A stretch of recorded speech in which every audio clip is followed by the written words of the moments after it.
요한복음 16장 5절에서 15절 말씀. 이것은 살아계신 하나님의 말씀입니다. 지금 내가 나를 보내신 이에게로 가는데 너희 중에 나더러 어디로 가는지 묻는 자가 없고, 도리어 내가 이 말을 함으로 너희 마음에 근심이 가득하였도다.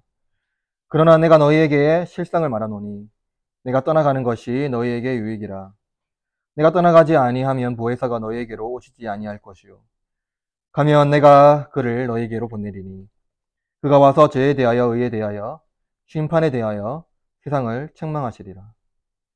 죄에 대하여라 함은 그들이 나를 믿지 아니하며, 의에 대하여라 함은 내가 아버지께로 가니 너희가 다시 나를 보지 못하며, 심판에 대하여라 함은 이 세상 임금이 심판을 받았음이라. 내가 아직도 너희에게 이를 것이 많으나 지금은 너희가 감당하지 못하리라. 그러나 진리의 성령이 오시면 그가 너희를 모든 진리 가운데로 인도하시리니 그가 스스로 말하지 않고 오직 들은 것을 말하며 장래 일을 너희에게 알리시리라. 그가 내 영광을 나타내리니 내 것을 가지고 너희에게 알리시겠습니다. 무릇 아버지께 있는 것이 다 내 것이라. 그러므로 내가 말하기를 그가 내 것을 가지고 너희에게 알리시리라 하였노라. 아멘. 오늘은 성령의 오심을 기념하는 성령 강림 주일입니다. 우리는 예수님의 오심을 모든 교회가 기억하고 기념합니다. 심지어 교회뿐만 아니라 세상까지도 예수님의 오심에 의해서 들썩거립니다. 그러나 성령의 오심은 초라합니다. 교회가 성령의 오심을 잊고 지내거나 중요하게 여기지 않는 것으로 보입니다. 그래서 성령 강림주의를 지키는 교회가 그리 많지 않습니다. 대부분 5월은 가정의 달로 의해서 지켜지죠. 그러나 5월은 교회력에서 부활 이후의 사건이 매우 중요하게 다루어지는 달이라는 것을 우리는 잊지 않아야 합니다. 예수님의 오심과 같이 성령의 오심이 우리의 구원에 있어서 너무나 중요한 사건입니다. 성령이 오시지 않았다면 교회가 시작되지 않았을 것이며 죄인이 회개할 수 없기 때문입니다. 예수님이 오셨을 당시 많은 사람들이 사람이 되신 하나님을 보고도 깨닫지 못하고 알지 못했습니다. 회개하여 구원받은 자들은 소수였습니다. 예수님은 인간의 몸을 입으셨으므로 모든 자들에게 순회하기란 불가능했습니다. 그러나 예수님께서 승천하신 후 우리와 함께 하시겠다라는 그 말씀은 성령의 사역으로 성취되었습니다. 주님께서 우리에게 임하심으로 놀라운 회개와 부흥의 역사가 일어났습니다. 오순절 추수할 때와 같이 익은 곡식을 하나님께서 추수하십니다.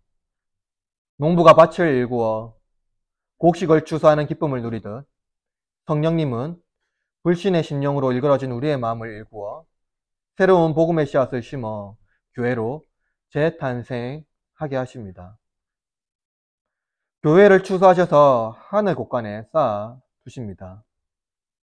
그래서 이 예배의 현장은 우리가 교회라는 공간에 모이는 것이 아니라 교회가 여기 모인 것입니다. 성경은 신앙생활을 더욱 즐겁고 힘있게 하십니다. 성령의 감동으로 우리는 진리를 경험하고 새 생명의 풍성함을 누립니다. 성령은 우리의 마음에 있는 불안과 공포, 그리고 두려움을 제거하고 평안과 은혜의 새로운 마음을 심어 주십니다. 바로 하나님께서 우리에게 주시는 평안과 소망입니다.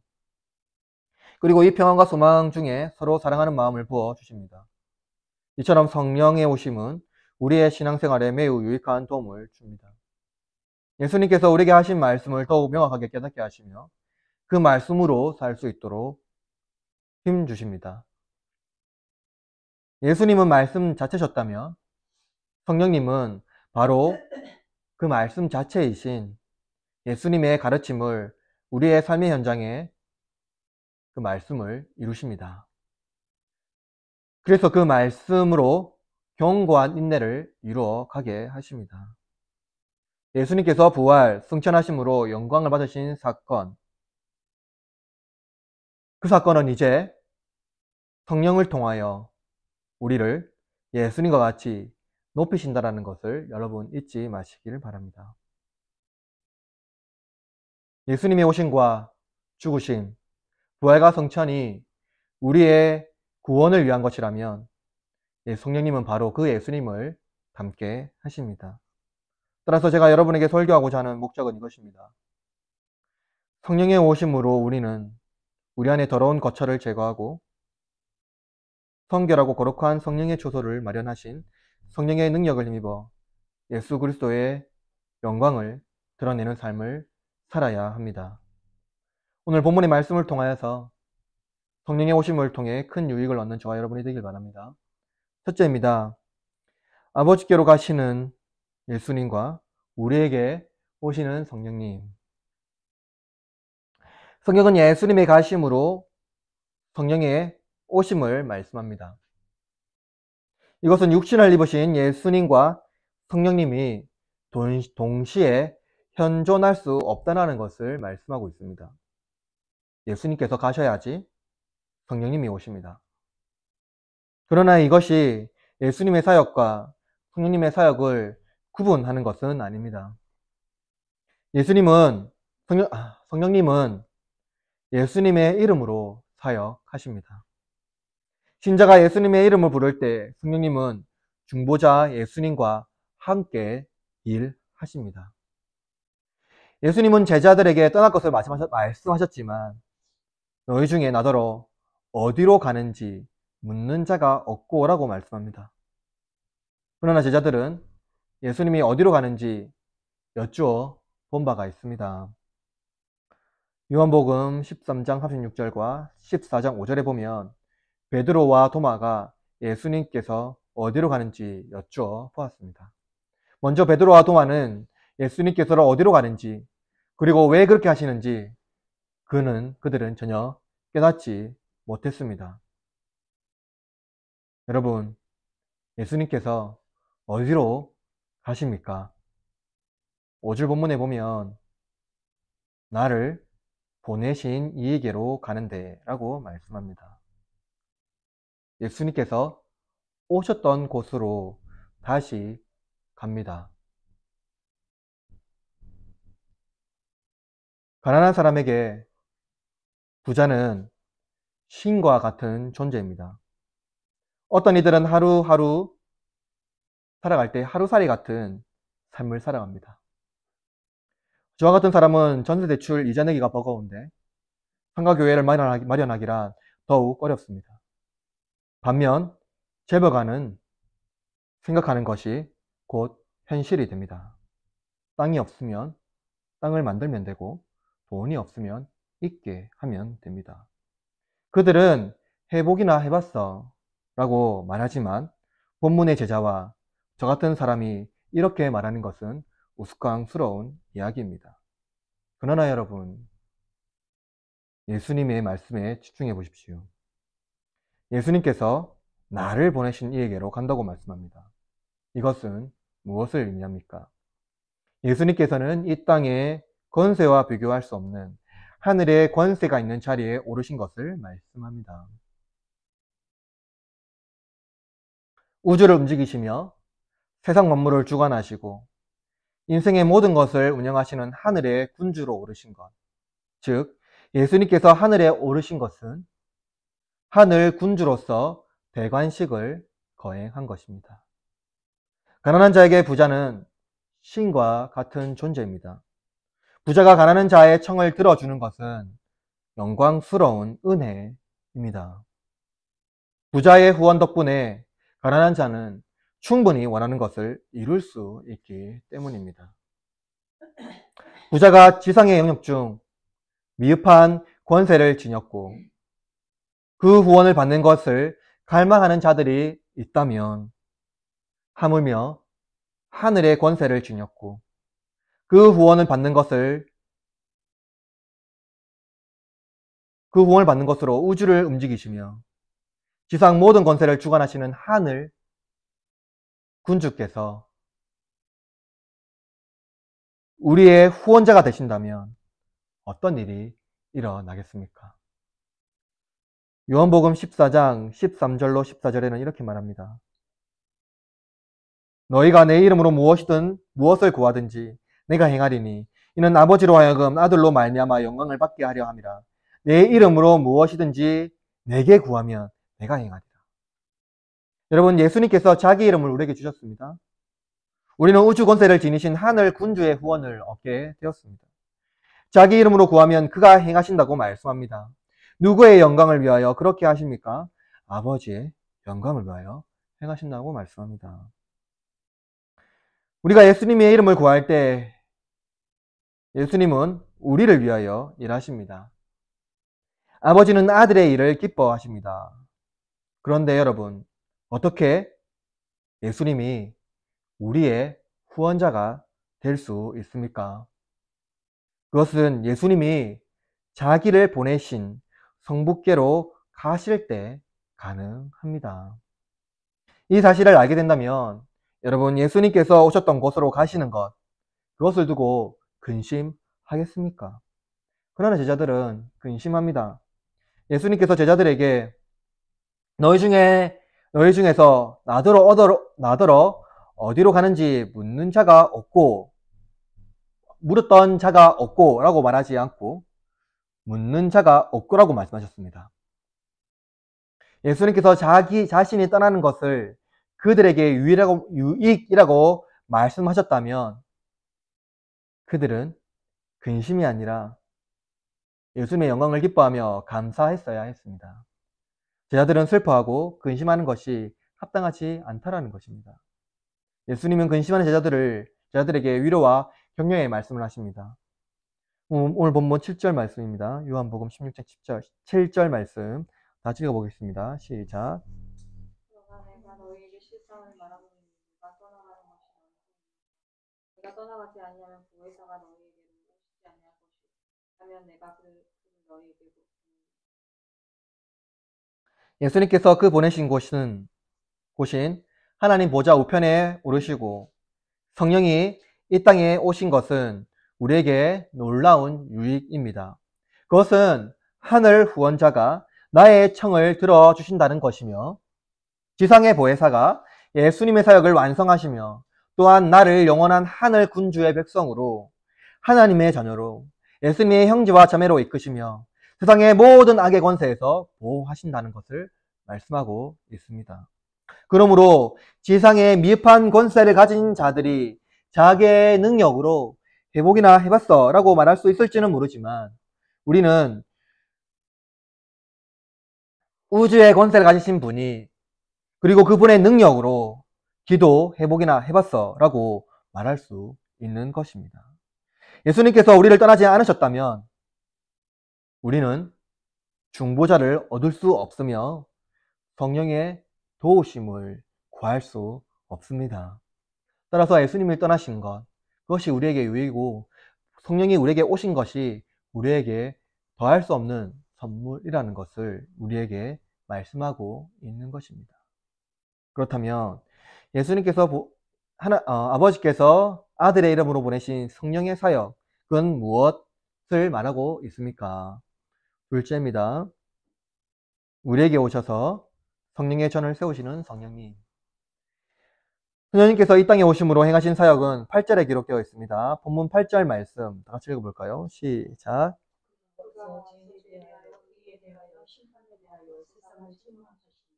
성령님께서 죄의 심판에 대하여 책망하신다고 말씀합니다. 여기서 책망하신다라는 의미는 유죄를 선고하다입니다. 즉 성령께서 오시면 회개와 부흥의 역사가 함께 일어난다는 것을 말씀합니다. 그러나 성령이 오시지 않으면 이런 일들이 일어나지 않습니다. 만약 예수님께서 승천하지 않으셨다면 회개와 부흥의 역사가 일어나지 않았을 것이라는 것을 말하고 있습니다. 예수님께서 제자들과 무리에게 말씀을 가르치시고 직접 놀라운 이적을 보이셨습니다. 그러나 그 앞에 있는 예수님은 나와 같은 사람이기 때문에 전혀 사람들이, 그 제자들이 신처럼 느끼지 않았다라는 것이죠. 예수님께서 이들에게 많은 것을 말씀하시고 그리고 많은 것을 가르쳤음에도 불구하고 그들은 전혀 깨닫지 못합니다. 제자들을 보십시오. 예수님께서 승천하기 직전에도 이들은 하나님 나라를 오해하고 자기의 나라를 세우려고 생각했습니다. 예수님께서 이들에게 이렇게 말씀합니다. 본문 12절에 이렇게 말씀합니다. 내가 아직도 너에게 이를 것이 많으나 지금 너희가 감당하지 못하리라. 여러분, 성령님의 도우심이 없으면 우리는 하나님께서 세상을 창조하셨다는 그 말씀과 예수님이 인간이 되신 그 성육신, 그 성경에서 말씀하시는 하나님의 나라와 구원에 대해서 이해할 수 없습니다. 왜냐하면 이것은 인간의 지성으로, 인간의 합리성으로 이해할 수 없는 부분이기 때문입니다. 예수님이 이 땅에 있을 때 제자들은 자신의 삶의 변화를 느끼지 못했습니다. 그러나 성령님이 오시고 난 후 회개의 역사와 함께 교회가 일어난 것을 알 수가 있습니다. 성령님께서 어떤 일을 하셨습니까? 9절에 첫 번째로 죄에 대하여라 함은 그들이 나를 믿지 아니하미요 라고 말씀하고 있습니다. 사람들은 율법을 잘 지키면 구원을 받는다고 생각했습니다. 그럼 오늘날 교회도 여러 가지 형태로 그러한 것을 믿고 있습니다. 이런 율법이 무엇입니까? 법적 효력을 발생하는 어떤 징서입니다. 어떤 이들은 그것을 도덕이라고 말하기도 합니다. 인간으로서 지켜야 할 기본적인 도리이죠. 도덕과 윤리를 가르치는 지침되는 교과서를 말하고 있습니다. 기독교 복음을 정확하게 이해하지 못하는 사람들은 종종 이러한 죄를 오해합니다. 이 죄를 타인을 고통스럽게 하고 사회적 불의를 일으키는 것으로 이해하는 것이죠. 반면 선인은 또는 의인은 타인의 생명을 구하고 사회의 정의를 실현시키는 사람이라고 생각합니다. 따라서 죄인은 지옥에 가며 선인은 천국에 가는 식으로 죄를 이해하는 것입니다. 도덕적 가치가 높은 사람이 천국 가야 되고 도덕적 가치가 떨어지는 사람이 지옥 간다라고 보편적으로 생각하는 방식으로 오늘날 교회도 그렇게 이해합니다. 성경에 말하는 그 죄라는 의미를 정확하게 이해하지 못하면 여전히 이런 방식으로 이해할 수밖에 없다라는 것이죠. 그래서 매우 곤란한 질문을 합니다. 예수신, 세종대왕 같은 인물도 지옥에 갔습니까? 여러분, 성경은 무엇이라고 말합니까? 다시 본문 9절의 말씀을 다시 한번 더 보면은요. 여러분, 죄는 뭐라고 말합니까? 죄는. 나가 누굽니까? 예수님 믿지 않는 것을 죄라고 분명히 말씀하고 있습니다. 따라서 성경은요, 그들이 구원받지 못한다고 분명히 말씀하고 있습니다. 그러면 또 어떤 이들은 이렇게 반론합니다. 기회를 주지 않고 선한 일을 한 자들에게 구원받지 못하게 하는 것은 억울한 일이다 라고 말합니다. 여러분, 성경은 어떻게 말합니까? 성경은 모든 자에게 같은 기회를 제공한다고 말하지 않습니다. 성경은 구원을 은혜라고 말하고 있습니다. 모든 죄는 심판의 대상이지만 모든 죄는 예수 그리스도를 믿음으로 소멸됩니다. 즉 가장 큰 죄는 예수 그리스도를 믿지 않는 것이고 가장 큰 은혜는 예수 그리스도를 믿는 것입니다. 그래서 자기의 죄를 회개하지 않고 하지 아니하면 영원한 파멸이 되는 것이라고 성경은 말하고 있는 것이죠. 여러분, 그러나 성령께서 오셔서 우리의 완악한 마음에 회개의 영을 부어주십니다. 우리의 불신의 마음을 제거하고 예수 그리스도를 믿게 하십니다. 이 믿음 안에서 우리의 죄악을 고백하게 하십니다. 유대인들은 예수님을 배척하며 지금도 예수님을 인정하지 않습니다. 우리의 자아도 예수님을 배척하고 나의 자아가 주인의 자리에 앉기를 원합니다. 그러나 여러분, 우리는 예수님을 나의 구주로 모셔야 합니다. 주님께서 나를 회개하게 하심으로 유죄 선고받지 않게 하신다는 것을 여러분 믿으시기를 바랍니다. 그 다음으로 성령님께 하시는 일은 의에 대하여 책망하시는 것입니다. 10절 말씀 다 같이 읽어볼까요? 10절입니다. 시작. 의에 대하여 내가 아쉽게만이 너희가 다시 나를 보지 못하니 의로움에 대한 세상의 관점은 상대주의에 입각되어 있습니다. 이것은 의에 대하여 절대적 기준이 아니라 상대적으로 의로운 행위를 한 자들에게 보상이 주어져야 한다는 것을 말합니다. 어떤 이들은 이 보상을 구원으로 오해하고 있기도 하지요. 현대인들은 이러한 상대적인 관점 때문에 매우 혼란스러운 생각에 놓여 있습니다. 그래서 어떤 절대적인 기준을 마치 폭력과 같이 이해합니다. 그러나 성경은 분명하게 절대적인 기준을 제시합니다. 그것은 예수 그리스도입니다. 예수님의 의는 어떻게 증명되었습니까? 그것은 사망 가운데에 죽은 자 가운데에 부활하시고 승천하신 것으로 예수님의 의를 분명하게 증명해 주십니다. 예수님의 의로움, 그것은 무엇입니까?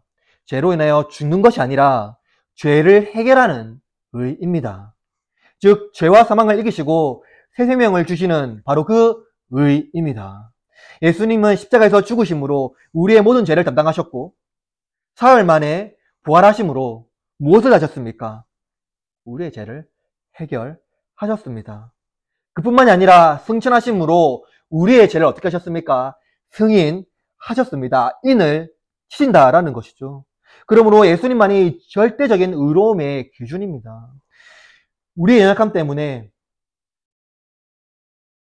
누구를 위하여 우리가 자기를 희생하지 못할지라도 우리를 위하여 희생하여 주신 예수 그리스도 덕분에 우리가 의롭다함을 얻습니다. 나아가 내가 아버지께로 가니 너희가 다시 나를 보지 못하며 라고 예수님은 말씀합니다. 예수님께서 반드시 다시 오신다고 말씀하셨죠. 그러나 본문의 말씀은 무엇입니까? 내가 아버지께로 가니 다시 나를 보지 못하며, 이 말씀은 그러면 상충되는 말씀 아닙니까? 예수님께서 이 말씀하신 것은 무엇입니까? 예수님께서 다시 오실 때는 구원자로서 오신 것이 아니라 심판주로 오시는 것을 분명히 말씀하고 있습니다. 이제 다시 예수님 다시 오실 때 그때는 구원자로 오시지 않습니다. 그때는 심판주로 오신다라는 것입니다. 따라서 절대적인 의로움의 기준인 예수님이 우리의 의로움의 근거가 되지 않는다면 우리는 구원을 얻지 못합니다. 성령님은 스스로 의롭다고 여기는 자들, 의로운 행위를 한 자들의 속내를 잘 알고 계십니다. 그들은 자기 의로움 뒤에 보상이 주어지지 않는다면 상실감에 빠지게 될 것입니다. 더욱이 의롭다고 여기는 자들, 그들은 자신의 의로움에 대한 보상이 받지 아니하면 깊은 좌절감에 빠진다라고 성경은 분명히 보여주고 있습니다. 그래서 우리는 테레사와 같은 사람과 슈바이처 같은 위대한 성인을 의인의 표상으로 삼습니다. 그와 같은 사람이 의인 아닌가? 그러한 사람이 천국에 갈 만한 자격이 주어지지 않는가라고 생각하죠. 그러나 여러분, 그들은 우리의 의의 표상이 아닙니다. 우리의 유일한 의의 표상은 누구십니까? 예수님 한 분밖에 없습니다. 그분만이 유일한 의의 표상이죠. 왜 그렇습니까? 죄가 없으신데 우리를 위하여 죽으시고 고난받으신 분은 예수님밖에 없다라는 것이죠. 그러므로 여러분, 우리는 고난받을 때 예수님을 생각해야 됩니다. 이제 본문에 말씀하신 성령님 하시는 마지막 심판에 대하여 말씀하고 있습니다. 본문 11절 말씀 다 같이 읽어보겠습니다. 시작. 본문에 예수님이 세상 임금이 심판을 받았습니다 라고 말씀합니다. 이는 독특하게 과거의 시상을 사용하여 이미 세상의 임금, 즉 사탄이 심판받았다라고 말씀하고 있습니다. 심판을 받을 것이다 라가 아니라, 혹은 심판을 받게 될 것이다가 아니라 심판받았다라는 확증적인 말씀을 하고 있는 것이죠. 우리는 때때로 선과 악에 대하여 서로 대결하는 이 전쟁의 은유를 사용합니다. 선과 악이 있는데 그것을 대결하는 구도로 생각하는 것이죠. 악과 선이 서로 싸운다고 생각합니다. 그래서 우리는 예수님과 사탄이 어떠한 전쟁을 벌이는 사건으로 묘사하고 있는 것이죠. 그러나 여러분, 예수님은 단 한 번도 사탄과 싸운 적이 없습니다.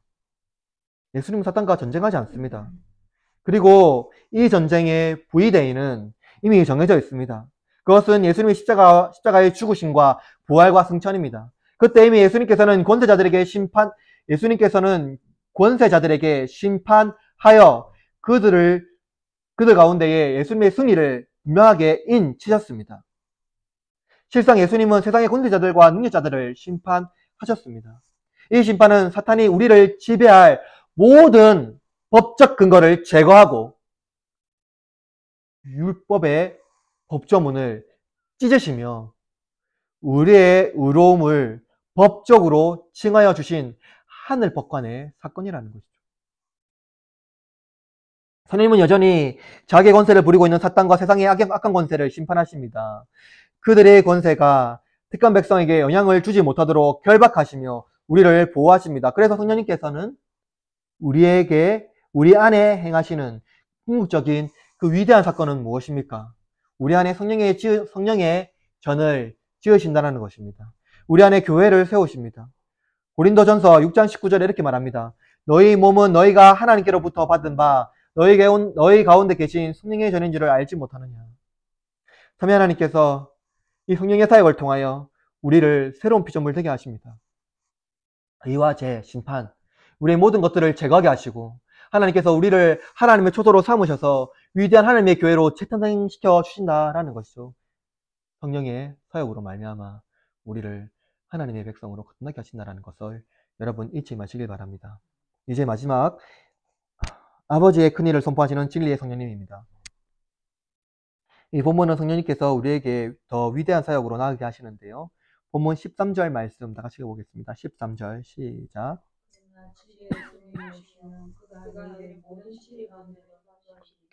그가 스스로 말하지 않고 오직 들은 것을 말하며 성의 입을 너희에게 알리시리라.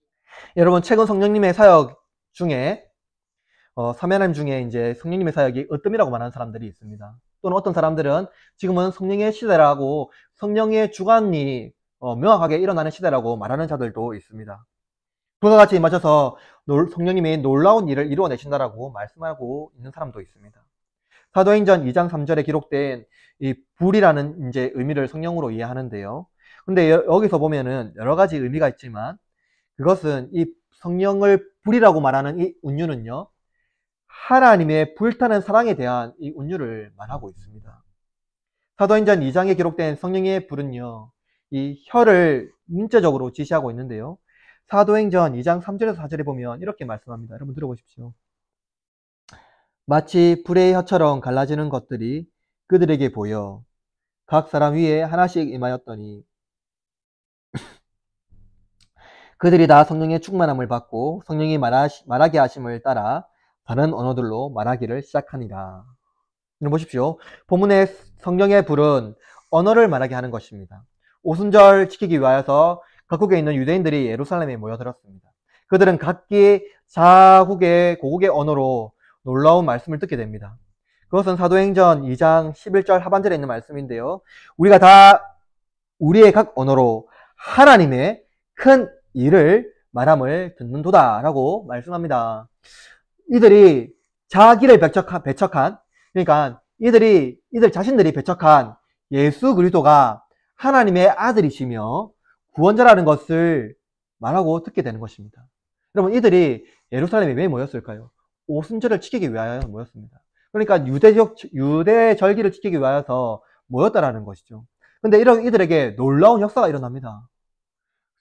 그들이 배척한 예수 그리스도가 살아계신 하나님의 아들이시며 그들의 메시아라는 것을 듣게 되는 것이죠.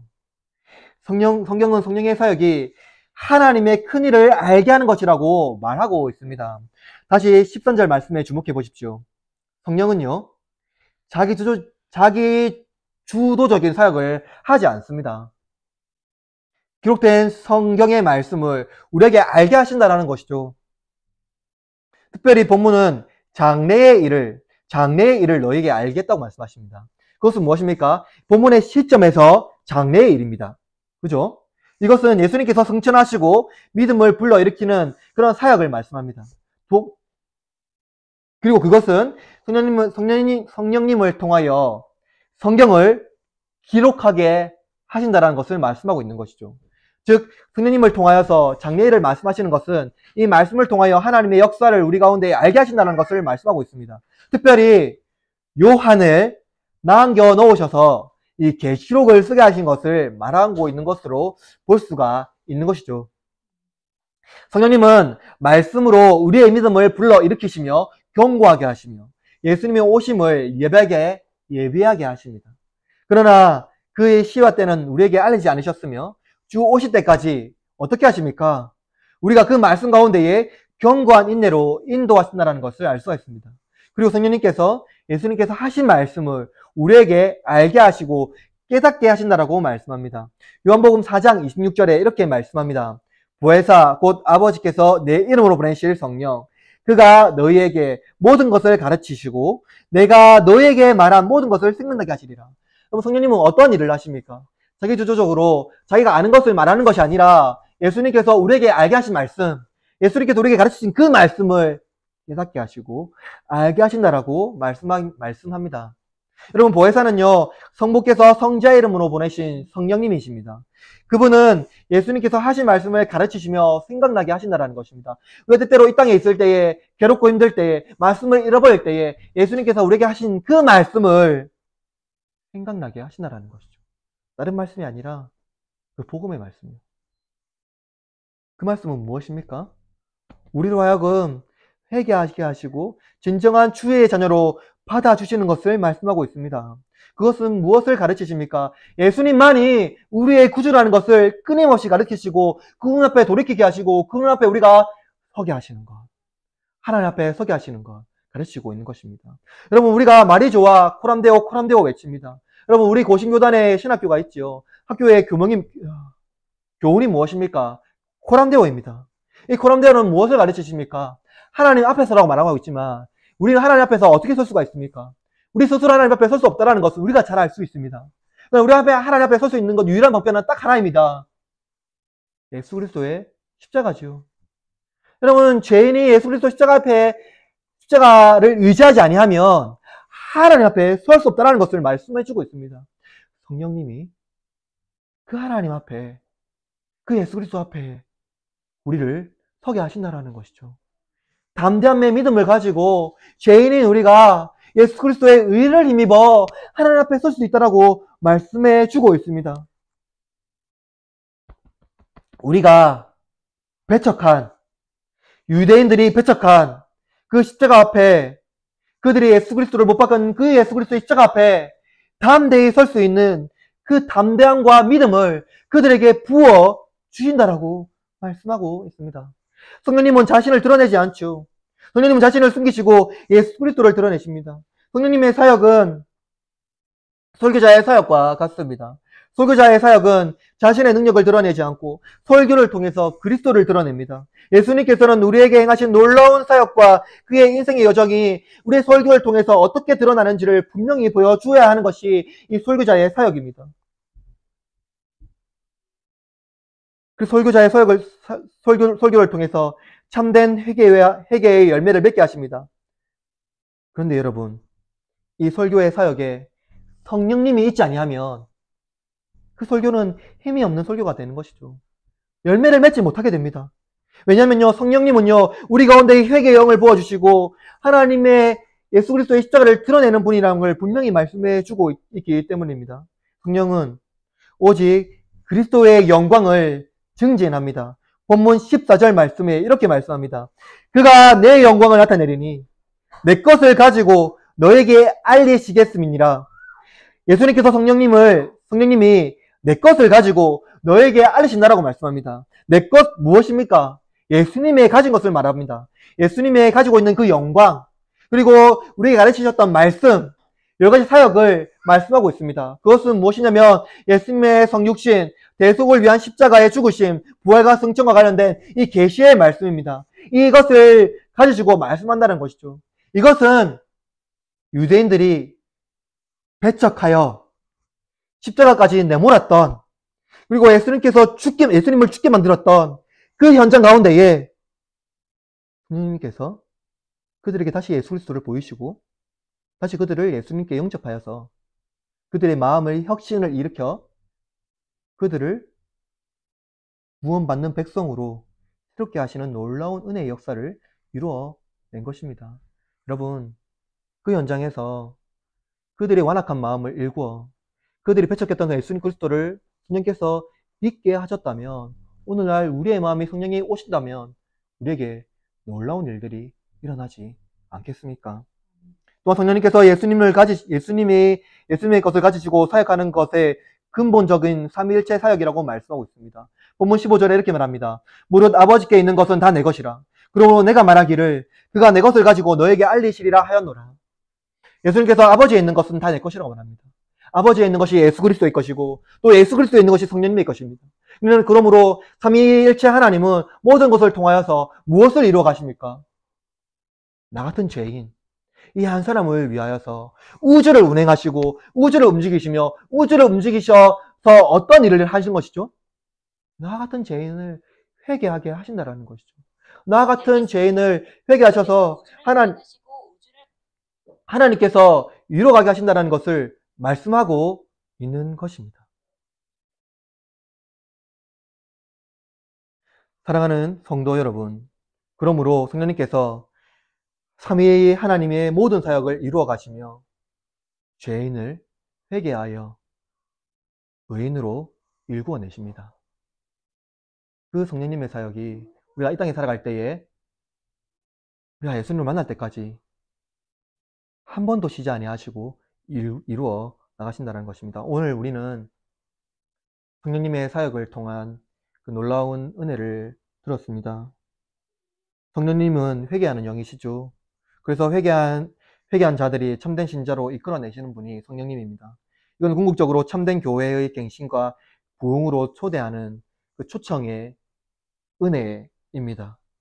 그러므로 흐르는 장로교회 지체 우리는 성령님의 오심을 우리의 구원의 최고의 선물이라는 것을 잊지 말고 살아가야 하겠습니다. 말씀 마무리합니다. 오늘 우리 성령님의 오심에 대하여 살펴보았습니다. 성령님의 오심은 교회사의 중요한 사건입니다. 죄인의 구원의 역사에 있어서, 그리고 성경에서 우리의 구원을 위한 중대한 사건을 말하자면 예수님의 오심과 성령님의 오심입니다. 성령님의 오심은 신자의 의를 위하여 고난받을 때 견고한 인내를 하시며 바로 예수 그리스도를 우리 가운데에 보여주시고 예수 그리스도의 십자가 앞에 우리를 서게 하신다라는 것이죠. 따라서 삼위 하나님은 성령님의 그 사역을 통하여 우리가 예수 그리스도의 십자가 앞에 서게 하시고 예수 그리스도의 십자가 앞에서 그 하나님의 놀라우신 그 심판 앞에 서게 하심으로 말미암아 우리를 구원의 은혜로 인도하신다라는 것입니다. 그러므로 여러분, 성령님은 우리가 진정한 하나님의 자녀라는 것을 증명하게 하시며 또한 우리의 신앙을 보호하시며 견고한 인내로 이끌어 가십니다.